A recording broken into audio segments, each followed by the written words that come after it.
que tout va bien se passer. Je viens de me rendre compte que c'est déjà foiré parce que j'ai dit 2019. Oui, cette année, j'ai envie d'apprendre à jouer de la guitare. Mais bon, comme ceci est totalement hors sujet, passons.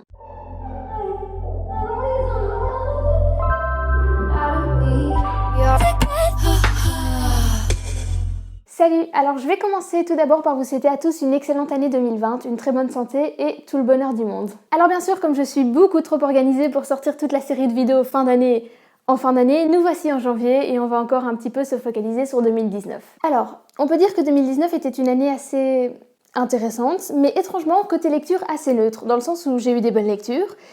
J'ai eu des moins bonnes lectures, mais ça on en parlera la semaine prochaine, mais j'ai pas eu énormément d'opposés extrêmes. Mais bon, j'ai quand même essayé de vous faire une liste, un top des meilleures et des pires lectures, et aujourd'hui on va donc s'attaquer aux meilleures lectures de 2019. Bon, moi qui cette année voulais m'entraîner à faire des intros un peu moins longues, c'est assez mal barre. Et on commence direct avec la 5e meilleure lecture de 2019, The Wicked Deep de Shia Earnshaw. The Wicked Deep prend place dans la petite ville portuaire de Sparrow, dans laquelle, 3 siècles auparavant, auraient été noyées 3 sœurs pour sorcellerie. Et depuis circule la rumeur d'une certaine malédiction qui aurait été jetée sur la petite ville. Cette malédiction consisterait à ce que les 3 sœurs Swan sortent chaque été du profondeur de l'océan pour venir prendre possession du corps de 3 jeunes filles. Ainsi leur but serait à chacune de jeter leur dévolu sur un jeune homme qu'elle finirait par noyer pour se venger. Et donc au cours de cette histoire, on suit Penny, une jeune adolescente qui a toujours vécu à Sparrow et qui ne sait pas trop si elle doit croire en cette malédiction ou pas. Mais cet été-là, suite à un concours de circonstances, elle va se retrouver à héberger un jeune homme chez elle où elle et sa mère ont besoin d'assistance. Et il se pourrait qu'elle se rende compte que cette malédiction a plus de vrai qu'elle ne le croit.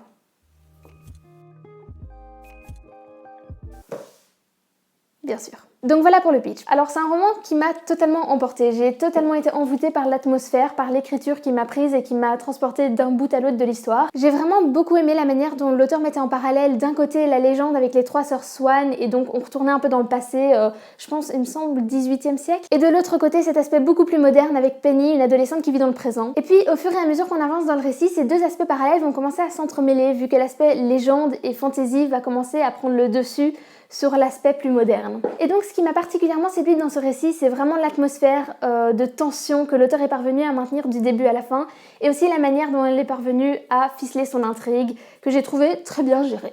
En 4e position, je vais placer Nous les menteurs de Lockhart. Ce sera inscrit là. On y suit Cadence Sinclair, une jeune adolescente dont la première chose qu'on apprend à son propos est qu'elle est issue d'une famille de riches. Une famille tellement riche qu'il possède une île privée sur laquelle Cadence a toujours passé tous ses étés avec sa famille, ses 2 tantes, ses grands-parents et ses cousins depuis qu'elle est toute petite. Sauf qu'un fameux été sur cette île privée, il s'est passé quelque chose.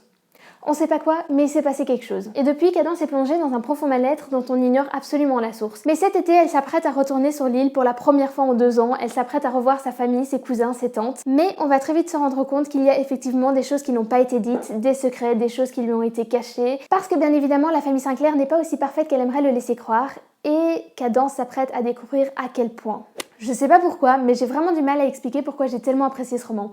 Je trouve qu'il y avait un équilibre parfait entre l'intrigue, l'atmosphère, les personnages, et puis une des choses que j'ai trouvé qui a vraiment fait justice au livre est vraiment la plume de l'auteur. Ça a quelque chose d'être très simple, mais de très percutant et de très direct, et je trouve que ça a à merveille encadré l'histoire, le récit que l'auteur voulait écrire. Ça a quelque chose d'assez percutant comme histoire. Parce que dans mon cas, j'ai commencé la lecture, j'ai même pas eu le temps de me rendre compte que je me suis tout pris dans la figure, et j'ai terminé la lecture et je me suis dit nom d'une pipe, qu'est-ce que je viens de lire?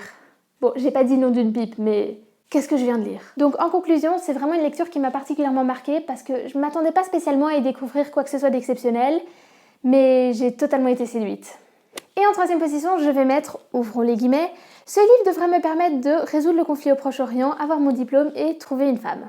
Fermez les guillemets. De Sylvain Mazza. Pour celui-ci, je pense que je vous en ai déjà parlé dans mon bilan du mois d'août, et en plus, je pense que j'en ai fait une chronique sur le blog. Mais donc, en quelques mots, dans ce petit ouvrage non-fiction, l'auteur Sylvain Mazza, à travers de beaucoup de dessins et un peu d'humour, nous explique sa vision sur le conflit au Proche-Orient, le bonheur et tout plein de trucs de la vie, Bah en gros il nous explique un peu sa théorie sur tout ça et c'est un livre que j'ai vraiment beaucoup aimé parce que je trouve qu'il fait énormément de bien et je ne peux que vous le recommander qui que vous soyez. Donc merci encore à Clem de me l'avoir prêté. Enfin, en deuxième position, je vais placer La vérité sur l'affaire Harry Kéber de Joël Dicker. Alors lui aussi a priori je vous en ai parlé dans mon bilan du mois d'août donc je vais pas tout vous réexpliquer, on va essayer d'éviter que cette vidéo fasse un quart d'heure de long. Et donc en quelques mots encore une fois, c'est un espèce de thriller policier dans lequel on va suivre Marcus Goldman, un jeune écrivain qui va essayer de résoudre une affaire de meurtre dans lequel son ami et mentor Harry Kéber est impliqué et donc accusé d'avoir commis ce meurtre. Ce que j'ai tellement apprécié à propos de cette lecture, c'est que c'était du genre policier mais un peu atypique, dans le sens où le personnage principal n'est pas un quelconque policier qui doit juste résoudre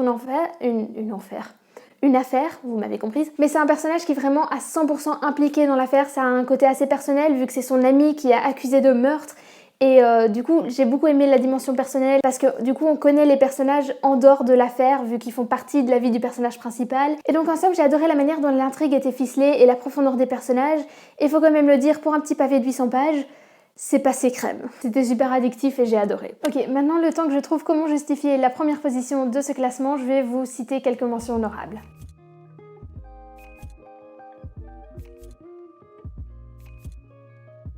Bon, c'est le moment, c'est l'instant, roulement de tambour. En première position du classement des meilleures lectures de 2019, je vais placer 2 livres. Premièrement, le 2e tome de La Passe Miroir de Christelle Labo et le 6e tome, mais bon là je tiens l'intégrale, de L'Assassin Royal de Robin Hobb.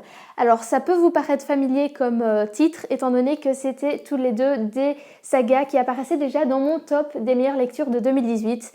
Je vais tout vous expliquer. L'an dernier, en 2018, et La Passe Miroir et L'Assassin Royal ont été 2 sagas qui m'ont énormément marquée. Et comme je les ai continuées et poursuivies cette année, l'amour que je portais pour ces sagas m'a suivi en 2019. Et donc je trouve totalement légitime que ces 2 sagas aient chacune leur place dans mon top de 2019. Et donc j'ai pour les 2 sagas choisi mon tome préféré jusqu'à maintenant, enfin jusqu'à maintenant. Pour La Passe Miroir, j'ai terminé la saga vu que le tome 4 est sorti récemment et que je l'ai lu. Et pour L'Assassin Royal, j'ai choisi le tome 6 qui est le dernier tome du premier cycle. Il y a encore un 2e cycle, mais bon, c'est long. Bon, je vais pas encore une fois vous pitcher l'histoire parce que je pense que vous en avez déjà beaucoup entendu parler de ma part. Sinon, je vous mettrai des descriptions en barre d'infos. Mais en gros, c'est 2 sagas fantasy. Et le fait qu'elles soient ensemble à ex-aequo en première position de mes meilleures lectures de 2019, je pense que ça dit beaucoup sur mes goûts de lecture. Je dois aimer les sagas fantasy. J'y peux rien, j'adore les intrigues politiques, j'adore les univers différents des nôtres, magiques, fantastiques, j'adore les personnages approfondis, bien écrits, j'adore les belles plumes. On a tout dans La Passe Miroir et dans L'Assassin Royal, voilà, c'est des sagas que je n'arrêterai jamais de vous recommander. Bon, pas si vous n'aimez pas le fantastique, pas si vous n'aimez pas les briques, parce que oui, c'est des briques des 2 côtés, mais voilà, si vous avez les mêmes goûts littéraires que moi, je ne sais pas ce que vous attendez, voilà, c'est tout. Et oui, je sais, je suis pas très douée pour donner des avis complets et constructifs sur des livres que j'ai bien aimés. Mais qu'est-ce que vous voulez, parfois on aime des livres et on sait pas vraiment expliquer pourquoi. L'amour ne s'explique pas. Du moins, l'amour littéraire, parce que ce qui est de reste, c'est pas à moi qu'il faut demander. Vous le savez, je suis très mauvaise pour les autres, donc on va le faire rapidement. N'hésitez pas à me dire si vous avez lu l'un de ces livres et si vous les avez aimés. N'hésitez pas à me dire quelles ont été vos meilleures lectures de l'année 2019. N'hésitez pas à juste mettre en commentaire pour me dire salut. Et abonnez-vous, salut!